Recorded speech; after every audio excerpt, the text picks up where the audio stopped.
ఆ దేశాల్లో ఒక్క పాము కూడా ఉండదు. ఒకవేళ కనిపిస్తే ఏం చేస్తారో తెలిస్తే మీకు మైండ్ ఆశ్చర్యం కలిగిస్తుంది.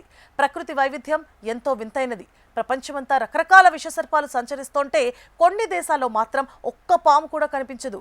పాములు శీతల రక్తజీవులు కావడం ఒక కారణమైతే ఆ దేశాల భౌగోళిక చరిత్ర మరో కారణం. అసలు అంటార్కిటికా నుండి న్యూజిలాండ్ వరకు పాములు లేని దేశాల గురించి ఇప్పుడు తెలుసుకుందాం. ఈ భూమి మీద పాములు అంటే భయపడని వారు ఉండరు. కానీ ప్రపంచంలో కొన్ని దేశాలున్నాయి, అక్కడ అడుగు పెడితే ఒక్క పాము కూడా మీకు కనిపించదు. న్యూజిలాండ్, ఐర్లాండ్, ఐస్లాండ్ వంటి ప్రాంతాల్లో పాముల జాడ అస్సలు కనిపించదు. ఇది వినడానికి వింతగా ఉన్నా దీని వెనుక బలమైన శాస్త్రీయ భౌగోళిక కారణాలున్నాయి. పాములు శీతల రక్తజీవులు, అంటే మనలాగా అవి తమ శరీర ఉష్ణోగ్రతను తాము నియంత్రించుకోలేవు. బయటి వాతావరణం వేడిగా ఉంటేనే వాటి శరీరం వేడెక్కి కదలడానికి శక్తినిస్తుంది.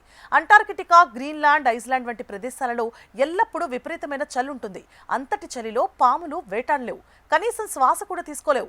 అందుకే ఈ మంచు ఖండాల్లో పాములు బ్రతకడం అసాధ్యం. న్యూజిలాండ్, ఐర్లాండ్ వంటి దేశాలు సముద్రంతో చుట్టబడిన ద్వీపాలు. లక్షల సంవత్సరాల క్రితం ఖండాలు విడిపోయినప్పుడు పాములు ఈ ప్రాంతాలకు చేరుకోలేకపోయాయి. దాదాపు 85 మిలియన్ సంవత్సరాల క్రితమే ఇది ప్రధాన భూభాగం నుండి విడిపోయింది. అప్పటికి ఆధునిక పాములు ఇంకా పరిణామం చెందలేదు. హిమయుగం తర్వాత సముద్ర మట్టాలు పెరగడంతో ఇది వేర్పడింది. మధ్యలో ఉన్న విశాలమైన సముద్రాన్ని దాటి పాములు అక్కడికి వలస వెళ్లలేకపోయాయి. కేవలం ప్రకృతి మాత్రమే కాదు, ఆ దేశాల ప్రభుత్వాలు కూడా పాములను శత్రువులుగా చూస్తాయి.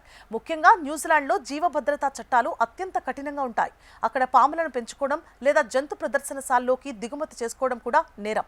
ఒకవేళ పొరపాటున ఎక్కడైనా పాము కనిపిస్తే వెంటనే దాన్ని పట్టుకుని చంపేస్తారు. ఎందుకంటే ఆ ప్రాంతంలో పాములకు సహజ సిద్ధమైన శత్రువులు ఉండవు.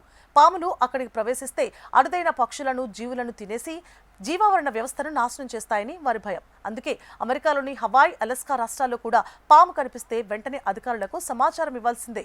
భూమిపై సంచరించే పాములు లేకపోయినా న్యూజిలాండ్ వంటి దేశాల తీర ప్రాంతాల్లో అప్పుడప్పుడు సముద్రపు పాములు కనిపిస్తూ ఉంటాయి. అలల తీవ్రతకు ఒడ్డు కొట్టుకొచ్చే ఈ పాములు అత్యంత విషపూరితమైనవి. అయితే ఇవి భూమిపై ఎక్కువ కాలం బ్రతకలేవు. కాబట్టి అక్కడ కూడా పాములు ఉండలేవు. అలాగే అలల తాకిడికి కొట్టుకురావడం కూడా అరుదుగానే జరుగుతుంది.